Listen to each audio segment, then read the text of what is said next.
During his 2024 campaign, Donald Trump made a bold promise to deport millions of undocumented immigrants.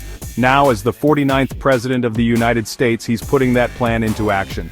But with 13 million people at stake, the nation is divided. Is this a move to restore law and order, or a humanitarian crisis in the making? Let's break it down. President Trump's administration has launched the largest deportation operation in modern U.S. history. The goal? To remove at least 2 million undocumented immigrants within the first year, and significantly reduce the overall undocumented population in the coming years. Under the newly signed executive orders, ICE has been given expanded authority, state and local law enforcement are being recruited to assist, and funding for detention centers has skyrocketed.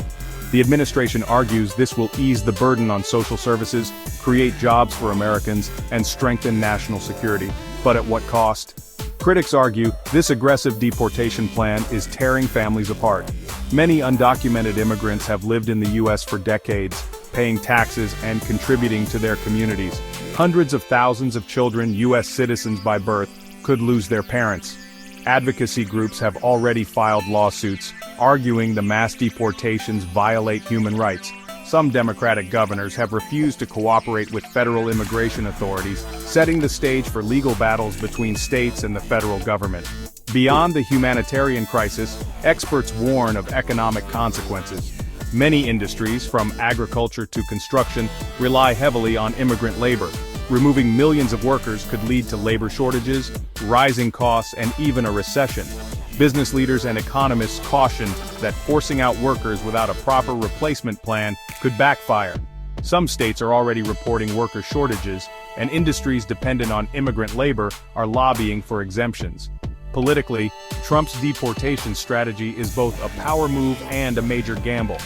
His base sees it as a fulfillment of a key campaign promise, delivering on immigration reform that previous administrations failed to enforce. But opposition is fierce. Democratic leaders have vowed to fight back, while some Republicans worry about backlash from Latino voters. With the 2026 midterms approaching, this policy could reshape the political landscape. So, what happens next? Will Trump's administration successfully deport millions, or will legal challenges and economic concerns slow the plan? The stakes are higher than ever. What do you think? Is this the right move for America, or a disaster in the making? Drop your thoughts in the comments, like and subscribe, and stay tuned for more updates on this unfolding story.